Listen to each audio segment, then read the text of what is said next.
Pushteti qendror fajson komunën për skandalin për ndotjen e ujit në Gostivar, qeveria shpall 30 ditë gjendje krize.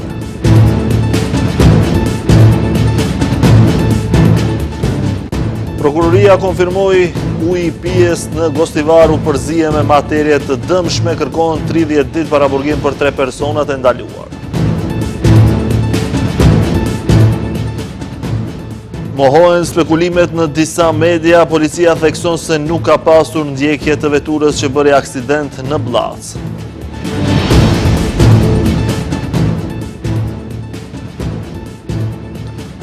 Dora e shtetit në veri të Kosovës rënohen vilat e paligjshme, 2 prej të cilave janë të nënkryetare të listës serbe.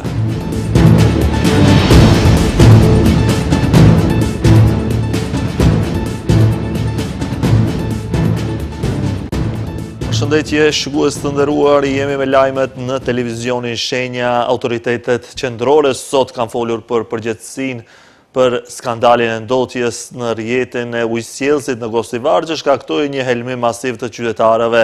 Ministri i Ambientit Jetësor dhe Planifikimit Hapësinor Muhamet Hoxha deklaroi se pushteti lokal është zinxhiri i parë i përgjegjësisë. Edhe drejtoresha e Inspektoratit për Mjedis Jetësor Ivana Ginovska fajin e hedh te komuna.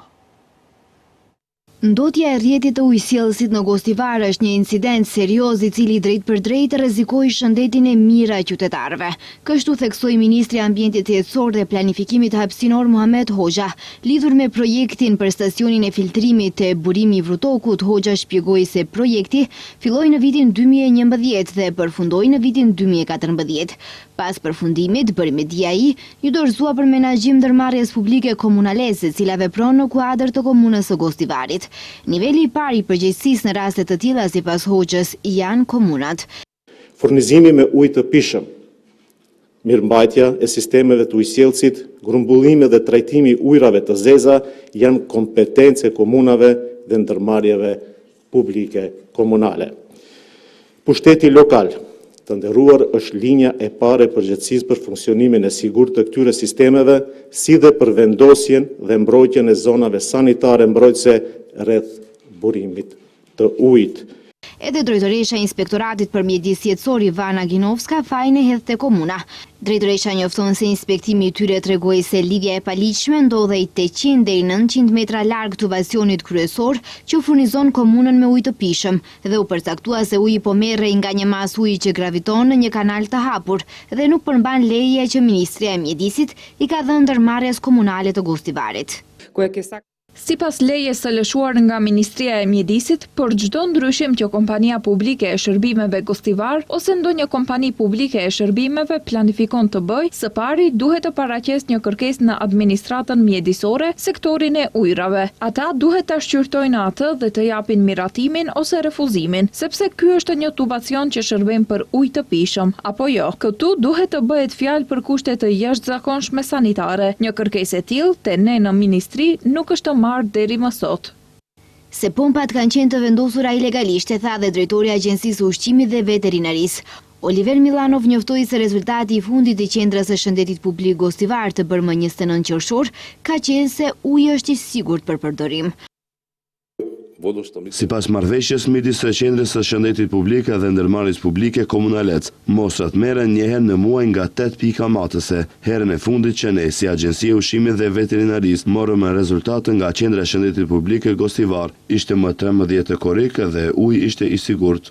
Ai bëri me dije se ndalesa që kanë bërë më 17 korrik për konsumim të ujit në Gostivar vazhdon të mbetet aktive, kurse paralajmëroi të gjithë operatorët e ushqimit që nuk e respektojnë këtë ndalesë se do të sanksionohen.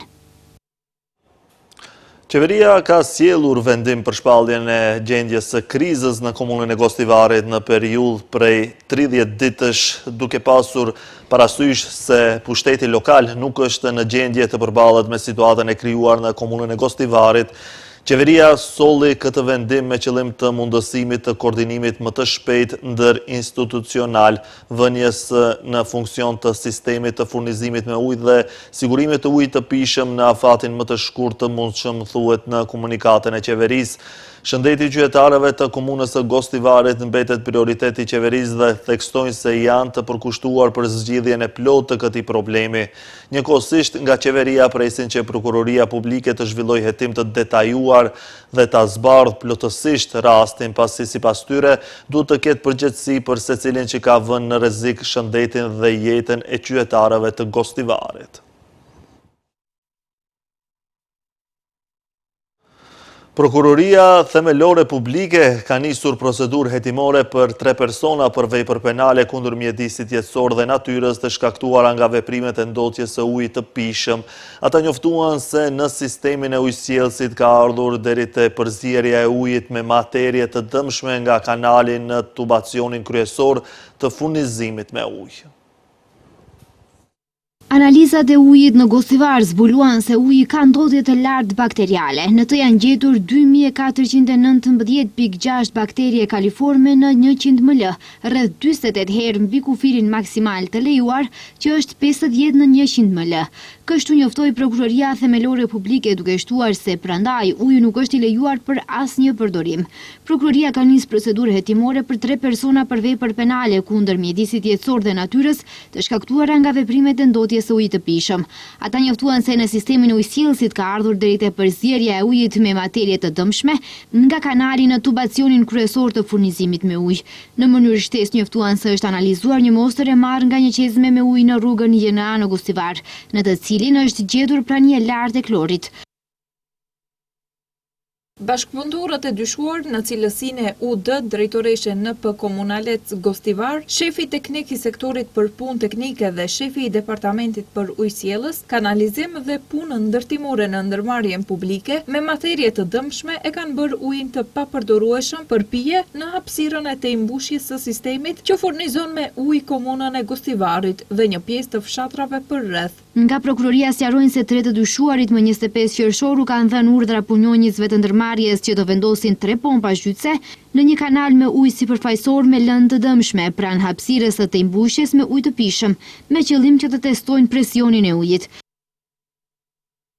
Më 16 korrik gjatë inspektimit në vendin e ngjarjes është konstatuar se 2 nga pompat zhytëse ende ishin në përdorim dhe përmes gypave shtytës të vendosur përmes hapjes së tembushjes e transportonin ujin me lëndë të dëmshme. Baktere koliforme nga sistemi i hapur kanali në hapësirën ku ndodhet uji nga sistemi i ujit të pishëm me cilësi të përcaktuar në mënyrë definitive në sistemin e mbyllur. Artana Asani, Leon Nuredini dhe Valentin Dervishi të hënën u privuan nga liria. Për ta, prokuroria ka kërkuar paraburgim 30 ditor. Zyrtarët policor kanë mohuar pretendimet mediatike se vetura e 3 personave që humbën jetën gjatë aksidentit në Bllacë ishte ndjekur nga persona që ishin paraqitur rrejshëm si polic.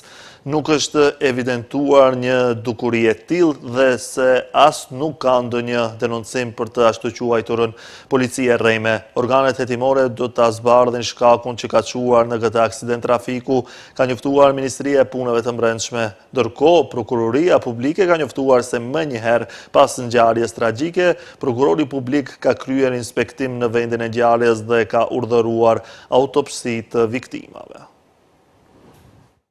Ministria e Punëve të Brendshme i hedh poshtë si të pavërteta dhe spekulime të publikuara në një pjesë të mediave lidhur me aksidentin rrugor në autostradën Bllac-Shkop, në të cilin humbën jetën 3 persona, sipas të cilave pretendohet se viktimat janë ndjekur nga një automjet tjetër që është paraqitur rrejshëm si polici dhe se një dukuri e tillë është vërejtur edhe më parë. Apelojmë që të mos përhapen dezinformata, asë nuk është evidentuar një dukuri e tillë dhe as nuk ka ndonjë denoncim për të quajturën policia rrejme. Organet hetimore do ta zbardhin shkakun që ka çuar në këtë aksident trafiku.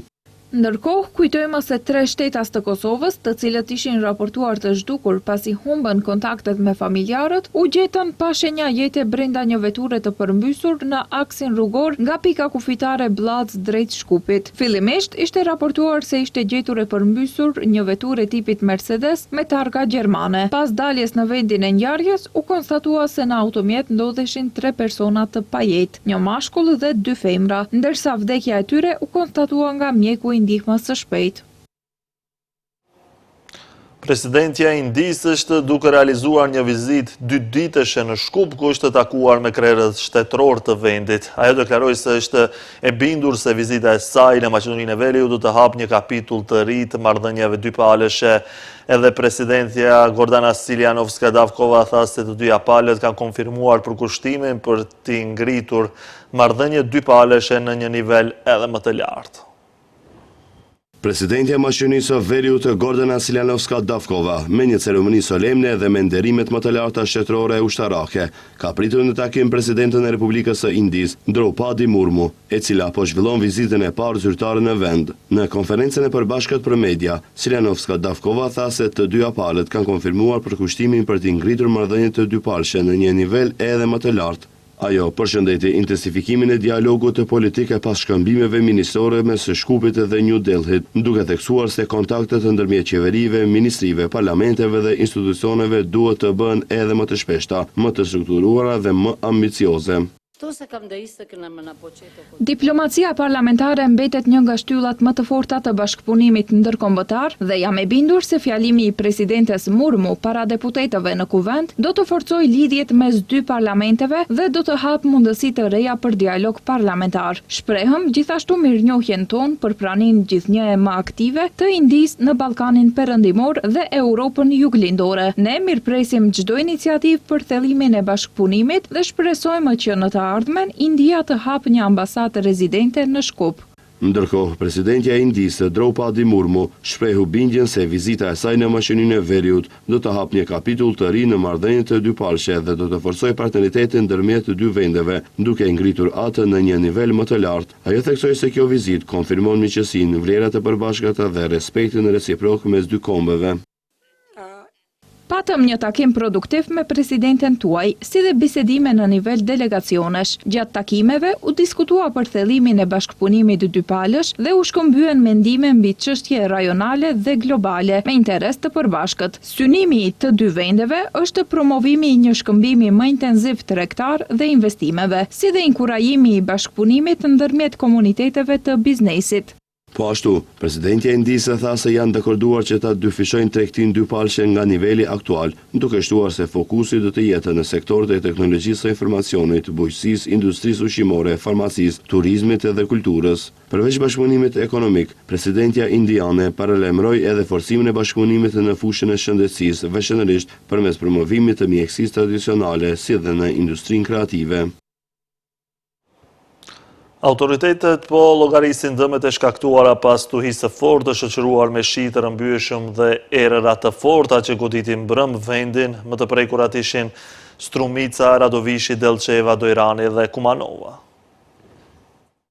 Një stuhi e fortë e shoqëruar me shi të rrëmbyeshëm dhe erëra të forta goditi disa komuna në Maqedoninë e Veriut mbrëm, duke shkaktuar dëme materiale dhe probleme në trafik. Më të prekurat ishin Strumica, Radovishi, Delçeva, Dojrani dhe Kumanova, ku u rrëzuan pemë, shtylla dhe linja elektrike të dëmtuara. Gjithashtu u shkatëruan automjete në disa vende. Në Strumic, zjarre u regjistruan në një hambar në fshatin Visoka Mala dhe në bar të thatë në Murtino, ndërsa zjarfiksit ndërhyn për të hequr një pemë të rrëzuar në Novo Selo. Stuhia e fortë që goditi Delçevan shkaktoi dëme materiale në disa vende, ku çatia e një ndërtese ishte më e dëmtuara. Në të njëjtën kohë, stuhia dëmtoi infrastrukturën e energjisë elektrike, së bashku me disa shtylla në disa lagje. Çatit prej Kallaji u dëmtuan gjithashtu në lagjen Rasadnik dhe në zonën qendrore të qytetit, ku ekipet e departamentit territorial të zjarfikësve të Delçevës po ndërhyjnë për t'i larguar ato në mënyrë të sigurt për shkak të vëllimit të lartë të trafikut në atë vend. Kryetari i Bashkisë së Delçevës, Ivan Gocevski, tha se disa nga banorët, përfshirë fëmijë, janë evakuuar në mënyrë të sigurt. Për shkak të pemëve të rrëzuara në disa rrugë, Departamenti Territorial i Zjarfikësve, Qendra e Menaxhimit të Krizave, si dhe ekipet me makineri të specializuara janë të përfshira në pastrim. Ndërkohë, në Kumanov, era rrëzoi disa pemë në vende të ndryshme, duke përfshirë Blagoja Iliev Gune, Leskovacka dhe Okton Oktobër-Novembriska revolucia. Era gjithashtu rrëzoi një shati prej Llamarine në rrugën Leskovacka dhe një pemë në autostradën për në Shkup pranë një stacioni benzine përpara pikës së pagesës Romanovce, si dhe në rrugën e vjetër për në Sveti Nikol. Stuhia në Dojranin e vjetër rrëzoi 10 pemë shumëvjeçare në disa vende, panjat dhe pishat, akciet dhe mana të ranë, ndërsa u dëmtuan edhe tendat, pajisjet urbane në plazh, disa automjete, si dhe çatia e njërit prej dyqaneve në tregun e qytetit. Në komunën e Novosellës, autoritetet lokale apeluan për lëvizje veçanërisht të kujdesshme, pasi ka pemë të rrëzuara dhe pengesa në rrugë. Kreu i drejtorisë doganore Boban Nikolovski njoftoi sot se këtë vit janë zbuluar 12 përpjekje për të kontrabanduar më shumë se 27.000 copë produkte farmaceutike dhe pajisje mjekësore.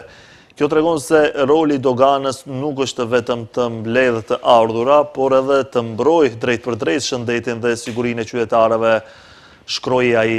Nikolovski theksoi se ilaçet e sekuestruara nuk përfaqësojnë vetëm tregti të paligjshme të parandaluar, por janë gjithashtu një parandalim kyç për ruajtjen e shëndetit publik.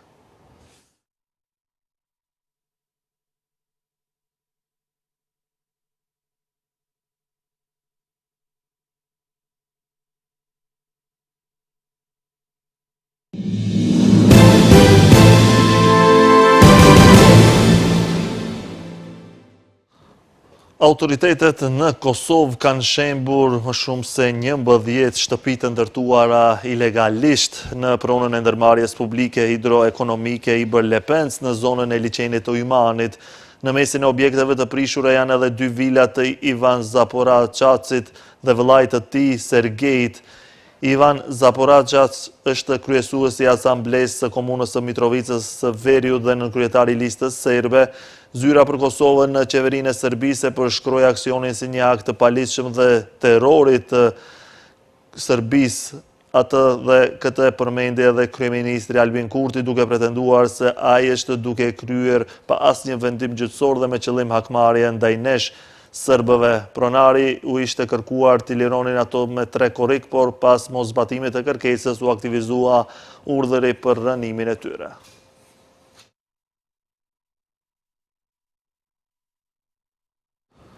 Ushtruesja e detyrës presidentës Kosovës Salbolena Axhiu ka njoftuar se kanë nënshkruar dekretet për lirimin nga detyrat të 7 prokurorëve nga komuniteti serb, të cilët kishin dhënë dorëheqje nga sistemi i drejtësisë në vitin 2022 në shenjë proteste ndaj angazhimit të qeverisë të drejtuar nga Albin Kurti për të luftuar strukturat paralele që mbështeten nga Serbia. Me këtë akt përmbyllet një proces i zgjatur për vite me radhë dhe zbatohet vendimi i institucionit kompetent në përputhje me kushtetutën dhe ligjet e Republikës së Kosovës, ka deklaruar Axhiu. Këshilli prokurorial i Kosovës refuzoi më herët këtë javë kërkesën e prokurorëve për tërheqjen e dorëheqjeve të paraqitura në nëntor të vitit 2022, kur zyrtarët serb u larguan kolektivisht nga institucionet e Kosovës në veri të vendit.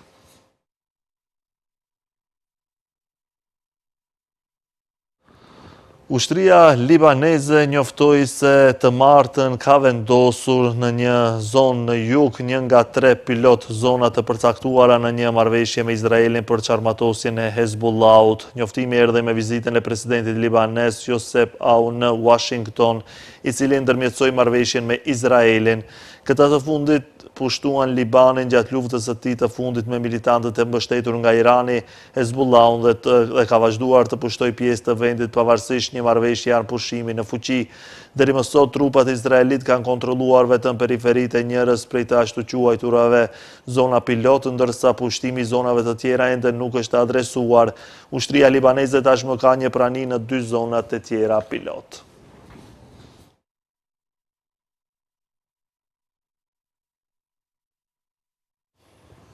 Departamenti i Mbrojtjes Amerikane ka njoftuar se 10 ushtarë amerikan janë plagosur nga sulmet e Iranit gjatë 2 javëve të fundit.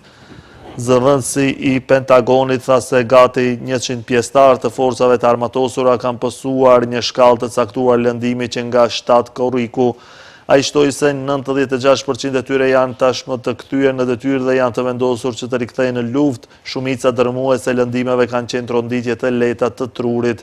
Gjatë 10 ditëve të fundit, Irani është kundërpërgjigjur sulmeve ajrore amerikane në jug të vendit, duke lëshuar raketa drejt bazave ushtarake amerikane në disa shtete arabe të Gjirit Persik. Lajmi për Modricin ishte i fundit për këtë edicion informativ. Ju falenderoj për momentin, bashkë, mirupafshim.